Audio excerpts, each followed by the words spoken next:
Baik, terima kasih atas tanggapannya dari Romo Joko dan juga dari Romo Andalas. Nah, tadi saya ingin menggarisbawahi lagi bahwa dari Romo Joko tipsnya adalah memberi waktu dan ruang untuk membaca. Kemudian dari Romo Andalas adalah perlu adanya ruang-ruang perjumpaan di mana ada diskusi sehingga antara tradisi dan juga modernitas itu dapat didamaikan sehingga mampu memunculkan kemajuan-kemajuan yang tanpa meninggalkan tradisi-tradisi yang ada. Itu. Saya buka kesempatan kembali kepada Pastor, Bruder, Bapak Ibu sekalian, Ustaz yang ingin memberikan tanggapan. Haryo, saya boleh. Oh ya, silakan. Terima kasih untuk Romo yang sudah mempresentasikan materinya. Saya merasa kami ya dari PK Don Bosco, saya Suster Parminauli Haryanja. Suster story sebentar. Kami dua.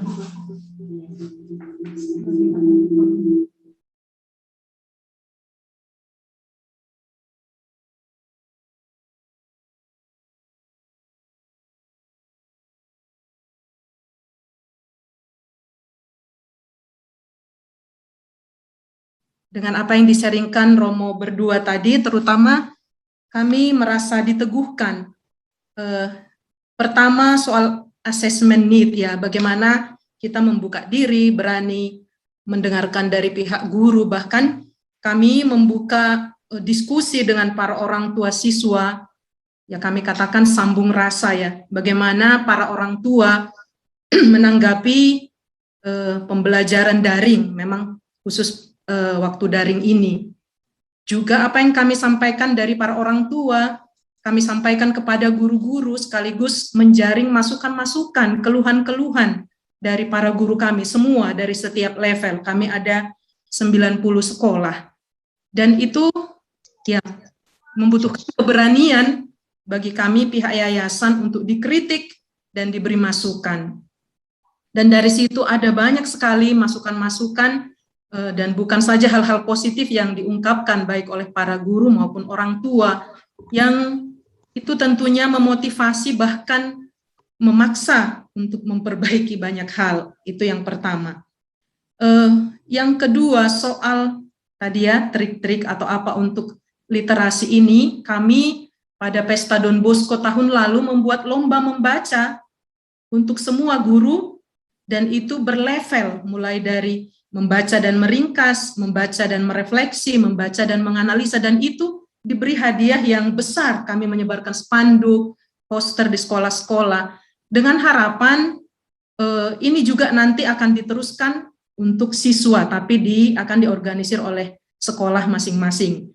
Dan itu dari lomba ini tidak hanya berakhir mencari juara, namun para juara itu akan mempresentasikan hasil ringkasannya, hasil refleksinya, dan analisanya, dan itu wajib diikuti oleh para guru yang baru diangkat sebagai guru tetap untuk seperti seminar bedah buku itu. Dan dari para juara-juara ini, dari lomba ini, kami mencoba menjaring penulis-penulis, dan kami mulai dengan sanggar tulis, walaupun masih baru memulai. Nah, ini menjadi rangsangan bagi para guru untuk membaca. Awalnya memang ya dikasih hadiah, dan tidak semua mereka berbakat menulis, namun muaranya kemana itu jelas. Nah, ini tidak akan sia-sia. Itu kurang lebih ya trik yang kami buat. Dan pada pertemuan-pertemuan guru dan kepala sekolah, kebetulan Pastor Jody sebagai ketua yayasan mungkin minat bacanya sangat tinggi, sidak ya pastor selalu mencek guru di HP mereka itu ada tidak aplikasi membaca atau aplikasi berita. Dan selalu beliau mengatakan guru kalau tidak membaca tidak layak menjadi guru. Jadi itu juga menjadi motivasi bagi para guru kami untuk membiasakan diri, paling tidak berita-berita hari itu. Ada tidak aplikasi Kompas atau apa sumber berita yang ada di aplikasi HP para guru. Begitu kurang lebih Bapak Ibu, Romo, Suster yang kami coba, ya walaupun hasilnya belum memuaskan, paling tidak langkah awal dari kami memulai menumbuhkan minat baca itu kembali. Baik, terima kasih. Terima kasih Suster atas tanggapan dan sharingnya terkait dengan tips-tipsnya tadi. Baik, apakah ada dari yang lain tanggapan, pertanyaan? Ada? Saya? Oh ya, silakan. Ya. Saya Romo Pamungkas dari Ketapang. Saya mau melanjutkan apa yang tadi sudah didiskusikan, terutama yang terakhir dikatakan oleh Romo Mutiara Andalas tadi. Ya. Mengenai revitalisasi. Jadi saya menangkap bahwa revitalisasi ini penting untuk menjadi salah satu ciri khas kekatolikan sekolah-sekolah kita, karena itu yang bisa menjadi menjadi oleh-oleh ketika anak-anak kita itu menyelesaikan pendidikan di sekolah-sekolah kita.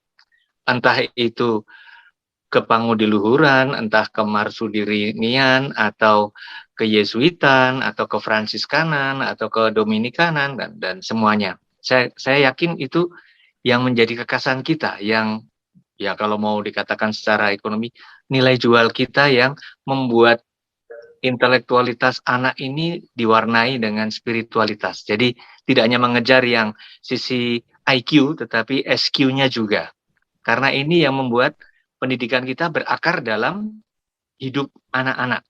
Saya ingat ketika masih mengajar di SMA di Kolese Gonzaga di Jakarta dulu 2 tahun, lalu bertemu kembali 25 tahun kemudian dengan mereka, dan uniknya mereka ada 4 anak yang sejak SMA berkawan, lalu anak-anak mereka pun disekolahkan di sekolah di mana mereka dulu belajar.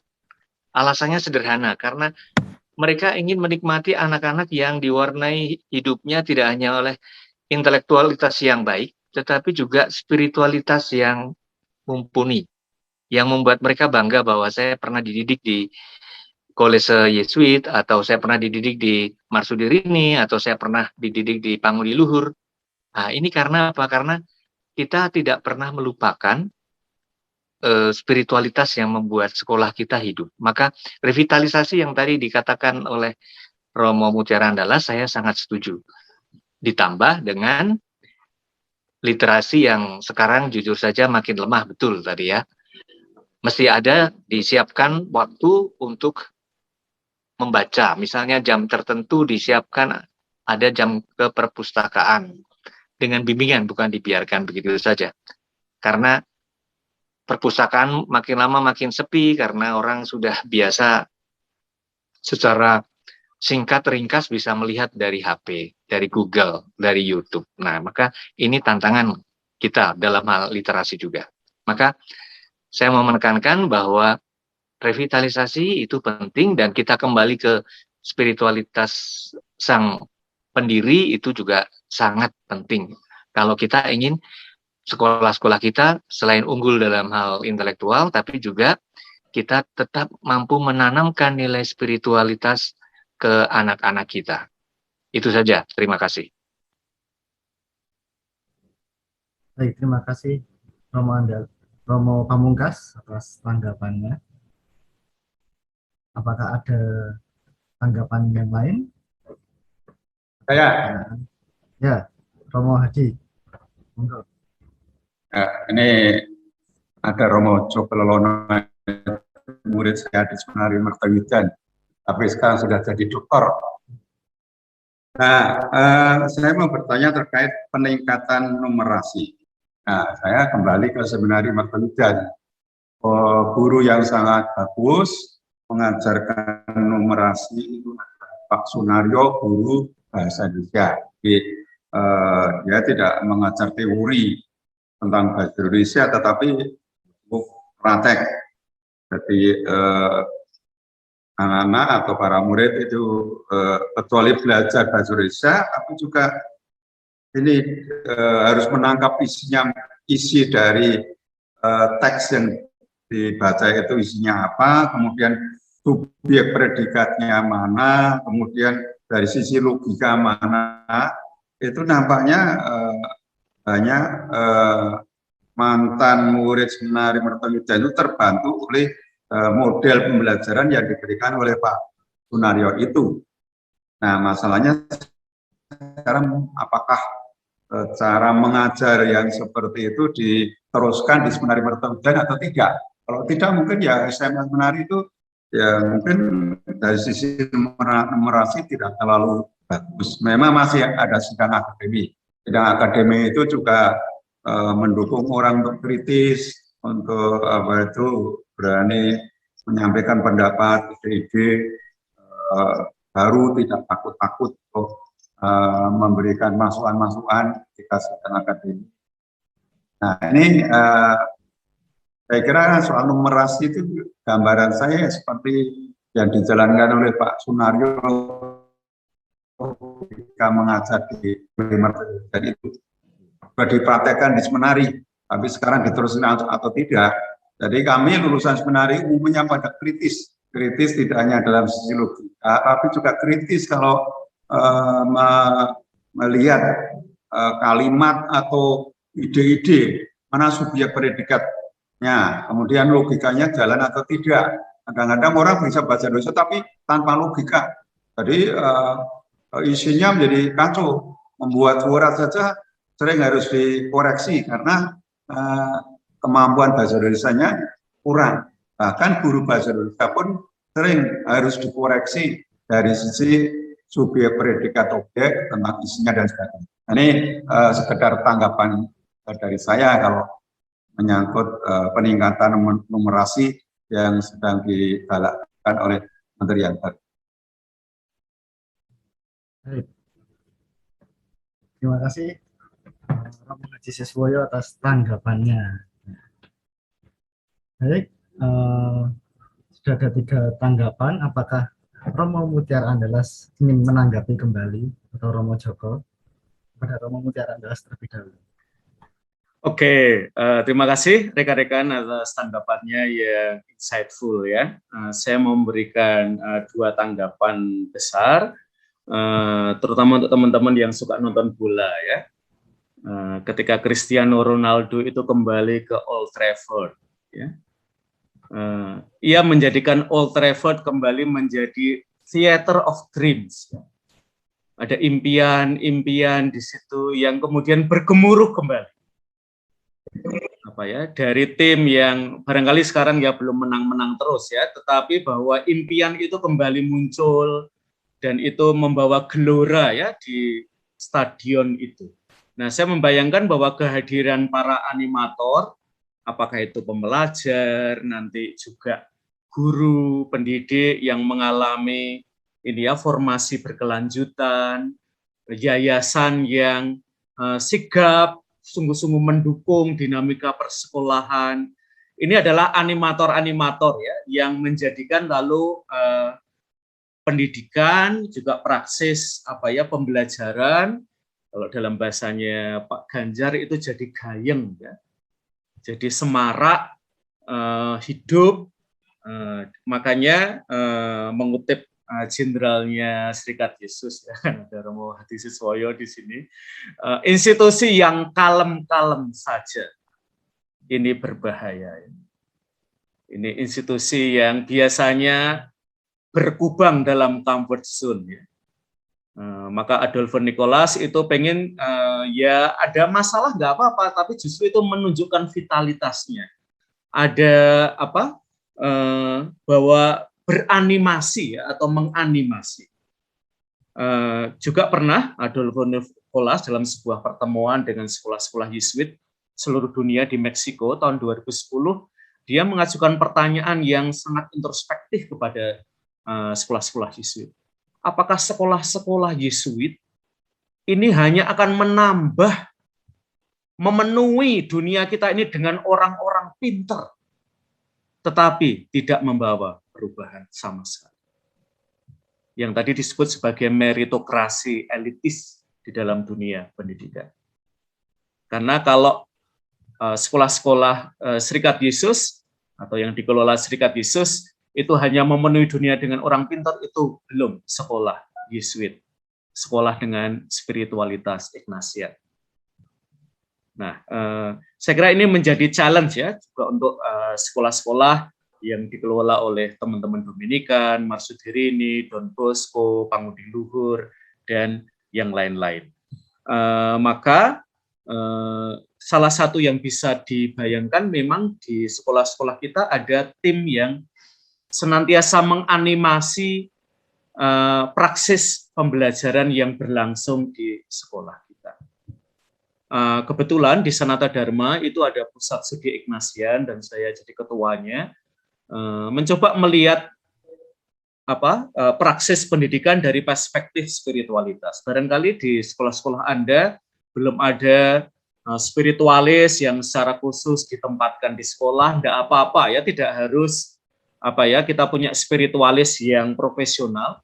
Kayak saya ini kan sebenarnya otodidak ya, karena saya berada di kampus dalam dunia pendidikan, lalu saya memikirkan spiritualitas dalam konteks dunia pendidikan menengah dan terutama dalam dunia pendidikan tinggi.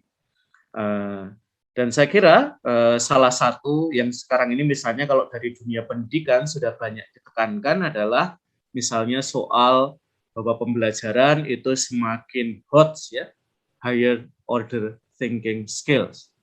Jadi capaiannya itu sudah capaian yang lebih tinggi daripada soal menghafal, soal mengulang kembali yang diajarkan oleh pendidik dan seterusnya. Tetapi misalnya membuat ruang-ruang kreatif ya, misalnya kalau di mata kuliah yang saya ampu, mahasiswa tidak pernah bisa melakukan plagiasi ketika membuat paper ya. Karena papernya hampir selalu sangat reflektif. Jadi kalau tidak ada kata saya, biasanya saya coret, saya kembalikan. Berarti tidak ada keterlibatan kamu di dalam pembelajaran. Maka mereka tidak akan tergoda, karena di internet tidak ada kata saya.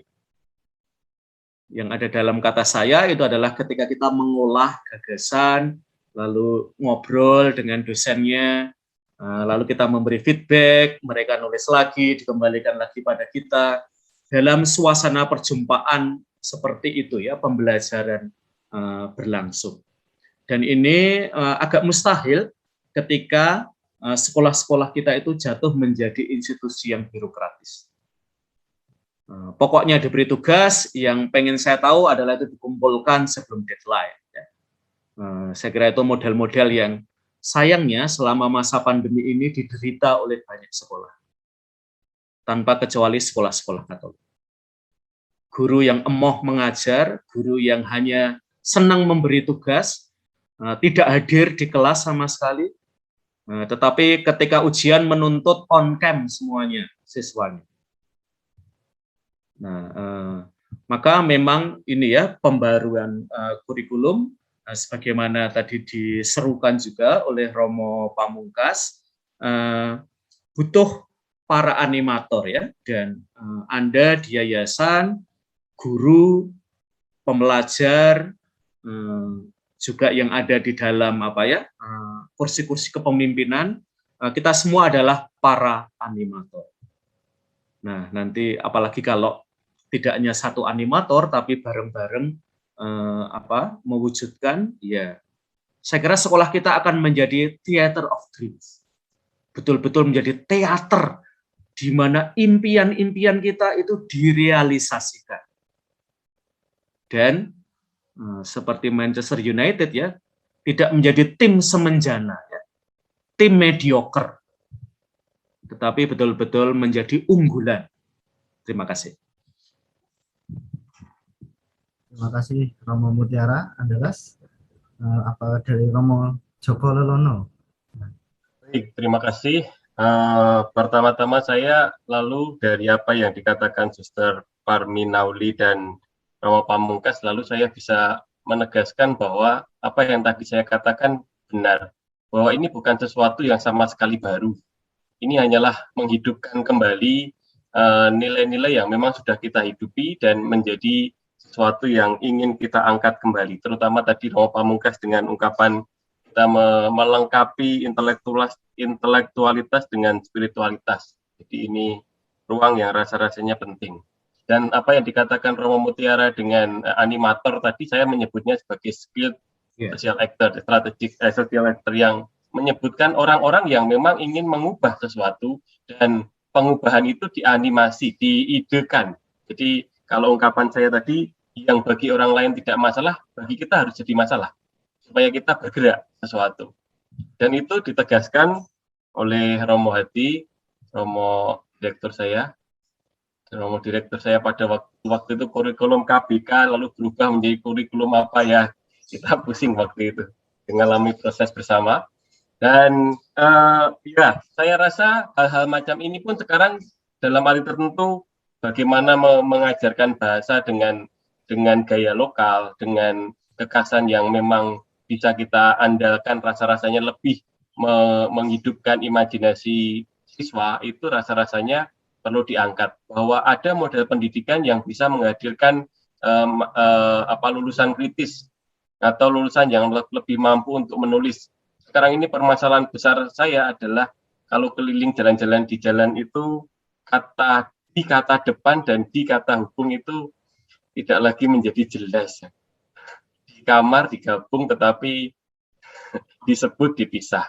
Itu sesuatu yang sudah tidak lagi kita menjadi masalah. Artinya kalau memang mau mengangkatnya menjadi masalah, kita perjelas permasalahan kita. Ungkapan saya tadi yang rasa-rasanya nyambung dengan apa yang dikatakan Romo Andelas tadi, yang bagi orang lain bukan masalah, bagi kita harus jadi masalah, supaya ada perubahan. Karena kalau tidak, kita bisa, ungkapan saya, bersembunyi dalam sejarah yang tampaknya indah. Bersembunyi di balik sejarah yang tampaknya indah, sehingga kita tidak mampu membangun sejarah baru yang rasa-rasanya memang dunia ini dengan perkembangan 4.0 atau 5.0 itu kita memang diangkat, didorong untuk berubah lebih cepat. Franz Fukuyama, seorang yang menulis tentang disruption, kalau bahasa Indonesia kan orang lain, tapi dalam bahasa Inggris, Franz Fukuyama mengatakan dunia ini pasti berubah, tetapi pada masa tertentu perubahan dunia ini berjalan jauh lebih cepat. Dan rasa-rasanya pandemi, lalu dengan perkembangan teknologi, kita sedang didorong untuk berubah lebih cepat. Sembari apa yang kita lakukan ini adalah sembari tetap membuat kita bisa berdiri dengan identitas kita. Ya, kalau dikatakan oleh Romo Pamungkas, harus ada intelektualitas, jangan lupa spiritualitas. Harus ada tadi ungkapan-ungkapan tahu banyak, tetapi juga paham situasi. Dan inilah yang rasa-rasanya ingin saya tanggapi. Terima kasih.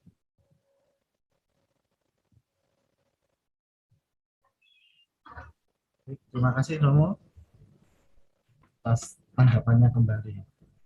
Waktu sudah menunjukkan hampir pukul 12, ya. Kita rasa sudah cukup pertemuan diskusi kita pada hari ini. Nah, saya ingin memberikan sedikit rangkuman terkait dengan pertemuan dan diskusi kita pada hari ini.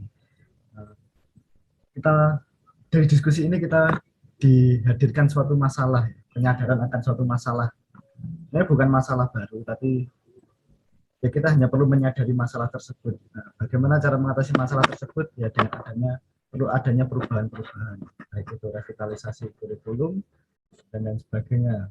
Nah, di dalam revitalisasi kurikulum perlu adanya animator-animator sehingga mampu menghidupkan kembali tradisi-tradisi yang lama, ya, menjadi tradisi baru, menghadirkan tradisi baru dengan cara yang baru. Jangan sampai kita hanya bersembunyi di bawah nama besar yang telah menjadi sejarah dalam hidup kita. Itu oleh karena itu kita perlu membuka diri kita sehingga kita terus berpikir, berkembang. Jangan sampai pemikiran-pemikiran kita itu mandek. Harus ada grow mindset sehingga kita terus berkembang dalam menanggapi perubahan-perubahan yang ada. Baik, itu saja dari kami. Saya berikan waktu kembali kepada Bu Durwarto selalu perwakilan dari YPL untuk memberikan tanggapan dan juga penutup, sekaligus penutup terhadap pertemuan kita pada hari ini. Pada Bu Derwarto, kami persilahkan. Terima kasih waktunya. Yang saya hormati Romo Andalas dan Romo Joko. Terima kasih sekali membuka kami semua, membangun kesadaran baru terkait hal-hal yang selama ini kita miliki, tetapi tidak berani atau merasa kecil, sehingga sesuatu yang baik itu hanya dilihat, hanya dinikmati, atau mungkin orang lain mengagumi, tapi kita tidak punya kepercayaan diri untuk mengagumi. Nah, ini kesempatan dibantu oleh para animator, Romo Joko, Romo Andalas ini memberi pukulan mental kita, membuka blok mental kita. Semoga kita semakin percaya diri dan bersama-sama bergerak, ya, itu.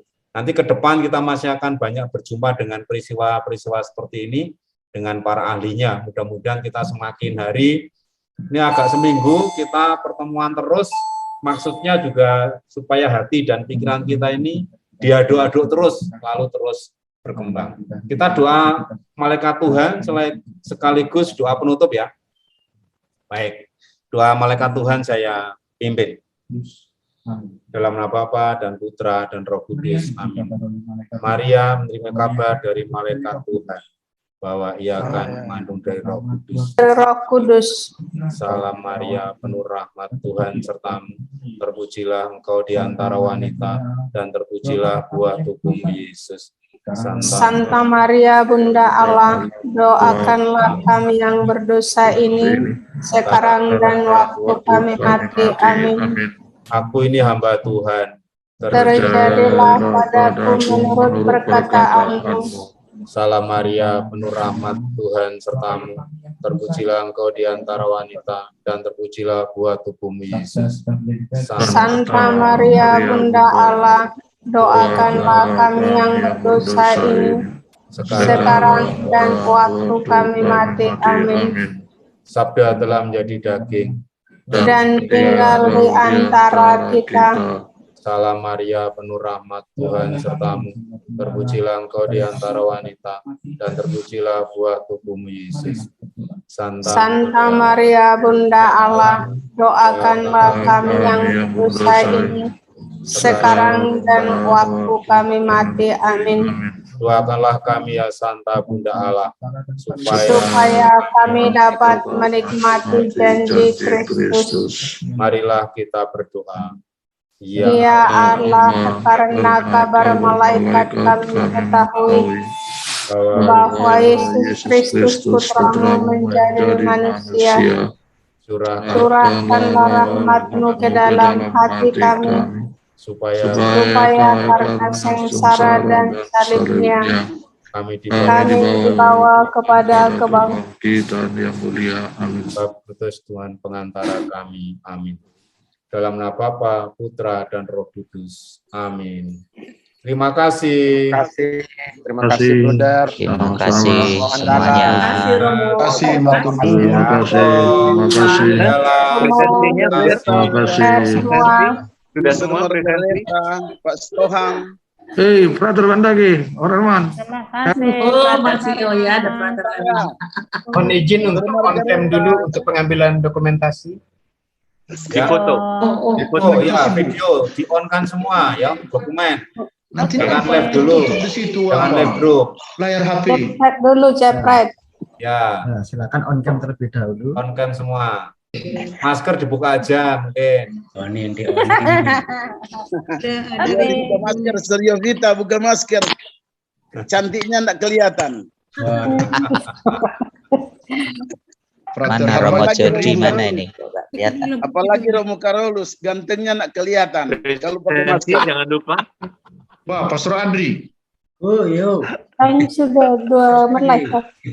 Masih melek. Grande water terus. Karena di webinar ini kami melek. Siap. Romo Joko, Romo Mutiara, Andalas, terima kasih. Terima kasih. Terima kasih. Tambah cantik tapi ditutup dengan masker. Jadi Terima kasih semuanya. Romo, Suster, Buddha. Romo Joko. Terima kasih semuanya. salam ya. Suster. Saudara Margaret, tambah Mister Mukmot. Patris. Pak Tohang, salam ya. Terima kasih. Medan. Yovita kapan ke Semarang? Ye, mau datang, tunggu COVID selesai. PCR. Semarang nggak ada COVID. Kita sudah mulai selesai COVID. Ya, Jumpa Ron. Ya. Ini kan Itu saya level pakai masker 1. lagi sebelum kita. Harus kerja keras pakai masker supaya level 1. Apa kabarnya Herman? Manado level 1, Pater Herman jalan terus. Seturun, Manado seturun. Manado so bebas, so boleh masuk mall, tapi mesti pakai mantap. aplikasi Peduli Lindungi. Semarang Manado level berapa nih Semarang? Level 0. Manado sudah bisa masuk mall, tetapi harus pakai aplikasi Peduli Lindungi. Oh iya. Medan level 2. Jadi kalau tidak ada aplikasi Peduli Lindungi tidak boleh masuk mall. Tapi tadi saya Margareta. Apa kabar? Sudah bertanya mulai tadi. Nanti saya cek ya. Bisa Frater Herman, tapi bisa masuk apa warung. Ya, saya cek lah. Terima kasih Brother Warto, selamat pesta ulang tahun. Ya, selamat pesta untuk Kamunya Brother, di ya luhur. kita nyanyi panjang umur untuk kamu di luhur. Ya, Karena pengadilan karena to you.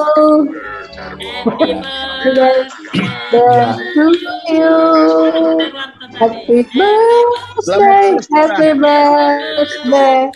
Kamu di luhur. Selamat pesta. Dia yang spesial Nanti Romo ya, nanti saya potong kuenya. Nanti Boleh aja apa? Kalem-kalem aja. Kuenya. Apa itu? Iya. Selamat pesta Franciscus. Lewat.